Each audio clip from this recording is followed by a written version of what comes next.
پاکستان جیسے آزاد ہوا ہے تو یہ ایسے ہی نہیں آزادی مل گئی، اس کے پیچھے ایک بڑی جدوجہد ہے، اس کے پیچھے ایک تاریخ ہے، اس کے پیچھے لوگوں کی قربانیاں ہیں۔ اگر ہم 1857 سے شروع کریں، وہ جنگ آزادی تھی، لیکن انگریزوں نے اس کو ایک بغاوت کا نام دیا، لیکن حقیقتاً مسلمانان ہند نے ایک جنگ آزادی اس وقت لڑی تھی۔ اس کے بعد اس سے پہلے بھی سعید احمد بریلوی صاحب رحمۃ اللہ علیہ، انہوں نے جہاد کا اعلان کیا تھا، مسلمانان ہند کو کی طرف سے وہ جہاد کرنا چاہتے تھے۔ اس کے بعد آپ دیکھیں کہ جدوجہد شروع ہوئی، مسلم لیگ بنی اور مختلف علاقوں میں آزادی کی شمع جو ہے وہ روشن ہوئی۔ سندھ میں بھی اسی طریقے سے آزادی کی جو مشعل ہے وہ سوریہ بادشاہ نے اپنے ہاتھ میں لی، تھامی، اور انہوں نے جدوجہد شروع کی، اور مسلمانوں نے سندھ اور خصوصی طور پر اور عمومی طور پر مسلمانان ہند کے لیے آزادی کا پیغام دیا۔ اور یہی وجہ ہے کہ انہوں نے ایک بڑے جری طریقے سے بہادری کے ساتھ انگریزوں کا مقابلہ کیا، اور اس کی پاداش میں ان کو جو ہے وہ پھانسی پہ بھی لٹکا دیا گیا جھوٹے کیسز میں، اور ان پہ ایسے ایسے الزامات لگائے جو کہ حقیقت پر مبنی نہیں تھے۔ تو سوریہ بادشاہ کا ایک کردار پاکستان کی آزادی میں بہت ہی نمایاں بنتا ہے۔ افسوس کی بات یہ ہے کہ پاکستان بننے کے بعد اور خصوصی طور پر قائد اعظم کی رحلت کے بعد آزادی کے مقاصد اور تاریخ کو مس کیا گیا۔ سوریہ بادشاہ کا کردار آزادی میں ایک اہم کردار تھا، اور لیکن ہم جب پاکستان کی تاریخ دانوں کی کتابیں پڑھتے ہیں اس میں اس کا ذکر نہیں آتا، اور مجھے خوشی ہے کہ یہ ڈاکیومنٹری اب بن رہی ہے جو کہ ایک تاریخی ڈاکیومنٹری ہوگی، جس میں تاریخ کو واضح طور پر لوگوں کے سامنے اور خصوصی طور پر ہماری نوجوان نسل کے سامنے پیش کیا جائے گا، جس میں حقیقت پر مبنی تاریخ ہوگی، اور سوریہ بادشاہ کا جو ایک مقام ہے ایک نیشنل ہیرو کا اس میں اجاگر کیا جائے گا۔ اور ہمارا مطالبہ ہے یہ، اور ہم نے ہمیشہ یہ مطالبہ کیا ہے، اور یہ مطالبہ جو ہے وہ حق بجانب ہے ہم یہ مطالبہ کرنے میں کہ سوریہ بادشاہ کو نیشنل ہیرو کا مقام حکومت پاکستان جو ہے وہ دے، اور ان کی جو سوانح عمری ہے اور ان کی جو جدوجہد ہے وہ ہمارے نصاب کا حصہ بننا چاہیے۔ اور میں سمجھتا ہوں یہ ڈاکیومنٹری بننے کے بعد لوگوں کی آنکھیں کھل جائیں گی، اور لوگ بھی یہ سوچنے پہ مجبور ہو جائیں گے کہ کیوں اتنے عظیم ایک رہنما، ایک فریڈم فائٹر، ایک حریت پسند، ایک آزادی کے مجاہد، ان کی تاریخ کو مس کیا گیا ہے۔ مجھے یہ بھی امید ہے کہ اب اس ڈاکیومنٹری کے بعد ہمارے جو تاریخ دان ہیں، ہمارے اہل قلم ہیں، ہمارے جو انٹلیکچوئلز ہیں، وہ سوریہ بادشاہ پہ مزید ریسرچ کریں گے، ان کی جو جدوجہد ہے اس پر لکھیں گے، اور اپنے قوم کو روشناس کرائیں گے، سوریہ بادشاہ کی جدوجہد ان کے سامنے لائیں گے۔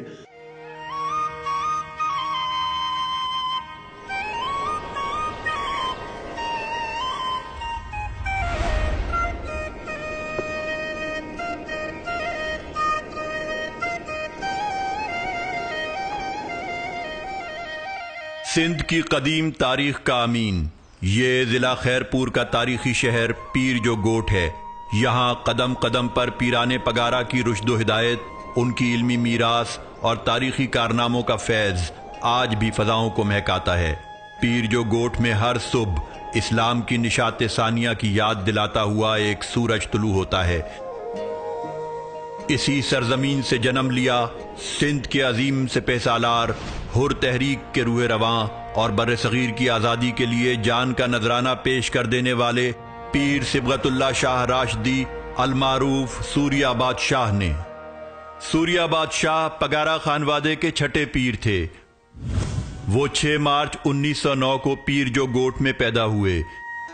انہوں نے اپنے حروں کے جانوں کے نذرانے دیے، اور پیر صاحب نے بھی پاکستان کے لیے، اس ملک کے لیے، اس قوم کے لیے اپنی جان کی قربانی دے کر یہ پاکستان آزاد کرایا ہے۔ سندھ پر حکمران انگریزوں نے پیر صبغت اللہ شاہ کو 9 عمری سے ہی اپنی زیر نگرانی تربیت دینے کی ٹھان رکھی تھی۔ ان کی نشو و نما کے لیے ریاست خیرپور کے ایک وزیر اعجاز علی کا انتخاب کیا گیا، جنہوں نے سرکاری اسکولوں کے انسپیکٹر اخوند رسول بخش کو پیر صاحب کا پہلا استاد مقرر کیا۔ I regard him as a national hero. نصاب میں بھی شامل ہو سوریہ بادشاہ کی قربانی، اور ان کو ایک نیشنل ہیرو کا جو ہے وہ مقام بھی ملنا چاہیے، کیونکہ شروع سے 12 سال کی ایج میں، جب بہت ینگ ایج میں وہ بنے، اور ان کے اوپر گارڈین وغیرہ بھی لگایا گیا، بٹ وہ ریزسٹ کرتے رہے۔ ابھی پیر صاحب صرف 11 برس کے ہی تھے کہ جلیان والا باغ کا سانحہ رونما ہو گیا۔ بر صغیر کے عوام انگریز سرکار سے اصطلاحات کی آس لگائے بیٹھے تھے، مگر عوامی امنگوں کے برخلاف رولٹ ایکٹ کے نفاذ نے پورے بر صغیر کو سراپا احتجاج بنا دیا۔ 13 اپریل 1919 کو امرتسر کے جلیان والا باغ میں انگریز جنرل ڈائر نے مظاہرین پر اندھا دھند گولیاں برسا دیں۔ اس سانحے میں سینکڑوں افراد ہلاک اور ہزاروں زخمی ہوئے۔ یہ سب کچھ نوجوان صبغت اللہ کے لیے ناقابل برداشت تھا۔ یہیں سے ان کے سینے میں انگریز سرکار اور سامراجی قوتوں کے خلاف نفرت اور انتقام کے شعلے بھڑکنا شروع ہو گئے تھے۔ طاقت کے اسی بے دریغ استعمال نے سب سے پہلے پیر صبغت اللہ کو انگریز کی مخالفت پر مائل کیا۔ سندھڑی ساری جو نارو سور باچا زندہ باد، اعلیٰ حضرت پیر پگارو، اعلیٰ حضرت پیر پگارو، سور باچا زندہ باد۔ ہور جماعت اور پگارا خاندان کی خدمات سندھ کی تاریخ میں سنہری حروف سے لکھے جانے کے قابل ہیں۔ پیر صبغت اللہ شاہ راشدی کے بزرگوں نے 18ویں صدی کے اوائل میں ہروں کی ایک فورس سید احمد بریلوی کی مدد کے لیے راجہ رنجیت سنگھ کے خلاف جہاد پر بھیجی تھی۔ تو اس میں ایک فقیر تھا لاڑ کی سائیڈ کا، وہ اس کی کاسٹ تھی وہ سولنگی، مطلب کہ ماچھی کہتے تھے لیکن سولنگی تھا۔ وہ آ گیا، مطلب لیٹ سے آیا، پہلے جو قافلے میں جتنے بندے جانے تھے وہ تو مکمل ہو گئے۔ اس نے آ کے عرض کیا کہ قبلہ مجھے بھی بھیجو ان کے ساتھ۔ تو بادشاہ نے بولا کہ بھائی اب جو ہے جو بندے جتنے بھی بھیجنے تھے وہ تو ابھی مکمل ہو گیا قافلہ، انشاءاللہ دوبارہ آپ کو اگر ایسا کوئی موقع آئے تو آپ کو بھیجیں گے۔ اس نے فقیر نے ضد کیا، نہیں میں کو بھیج پگارا، میں کو بھیج پگارا، یہ ہندی زبان کا لفظ ہے۔ تو یہ جو ہمارا نعرے کا سلسلہ شروع ہوا ہے، بھیج پگارا جو لگاتے ہیں نعرہ، وہ وہاں سے ہی شروع ہوا ہے۔ بھیج کا لفظ ہے مطلب بھیجنے والا، اور پگارا مطلب گادی نشین جو پگ جس کے اوپر ہے اس کو پگارا کہتے ہیں۔ اچھا، صرف ہر، دوسرے نہیں، کیونکہ دوسرے اس طرح کے لوگ موجود ہی نہیں تھے جو ان کے ساتھ اپنے آپ کو تیار رکھتے کہ ایک ہتھیار بند کوئی تحریک چلائی جائے انگریزوں کے خلاف۔ میں نہیں سمجھتی کسی نے بھی یہ کوشش کی تھی۔ چھوٹی عمر میں اس نے برے صغیر میں ایسی تحریک چلائی جو خود انگریزوں نے بولا کہ ہم جو ہے اس تحریک سے پریشان ہو گئے۔ صرف 12 برس کی عمر میں صبغت اللہ کو اپنے والد شاہ مردان شاہ کی گدی سنبھالنے کا موقع مل گیا، اور تاریخ کے چھٹے پیر پگارا کا تاج ان کے سر پر سج گیا۔ تخت نشینی کے فوراً بعد انہوں نے سب سے پہلے انگریز سرکار کے مقرر کردہ استاد سے خود کو الگ کیا۔ انگریز اسی وقت سمجھ گئے تھے کہ صبغت اللہ اپنے پرکھوں کی روایتوں کے بڑے امین بن کر ابھرنے والے ہیں۔ پیر صاحب نے نہ صرف سامراجی قوتوں کے خلاف اعلان بغاوت کیا، بلکہ انگریز فوج کے ظلم و ستم کا شکار اپنے پیروکار ہروں کو متحد کرنے کے لیے بھی سینہ سپر ہو گئے۔ وہ ایک عظیم فریڈم فائٹر تھے، انہوں نے سندھ دھرتی کے لیے قربانیاں دی، سندھ کی آزادی کے لیے قربانی دی، اور پاکستان مسلمانوں نے ہند کے لیے قربانی دی۔ انگریز فوج اور پولیس نے ہروں کو عورتوں اور بچوں سمیت عقوبت خانوں میں بند کرنا شروع کر دیا۔ کہ جو لوڑھا کہتے ہیں نا، کانٹے دار جو بنا دیتے ہیں، کوئی بلڈنگز نہیں تھی، لوڑھے تھے کہ آپ یہ کراس کر کے نہیں جا سکتے، پیچھے پولیس اور جو بھی تھے۔ اس کے اندر فیملیز کی فیملیز رہتی تھیں کھلے آسمان تلے، فیملیز فار ایئرز ٹوگیدر، سالوں سال وہ وہیں رہیں۔ وہاں لوگ، بچے پیدا ہوئے، لوگ مرے، ان کی قبریں، ان کی پیدائش، ان کا بڑا ہونا۔ بچو بادشاہ کا بیٹا جو تھا وہ بھی پیدا وہیں ہوئے، اور اس کی اولاد فیوچر وہ وہیں پیدا ہوئے۔ سندھ میں ایم این اے ایک تھے وریام خاصکیلی، انہوں نے بتایا میں خود وہاں پھنسا رہا ہوں، اب میرے اس کے والدین وہیں پھنسے رہے۔ ان کی کمٹمنٹ کو کوئی سلام نہیں کرنے والا ہے۔ یہ ضروری تھا کہ ایک ایسی ڈاکیومنٹری بنائی جائے تاکہ ہم اپنی نئی نسل کو یہ بتا سکیں کہ سوریہ بادشاہ کی شخصیت تھی کیا۔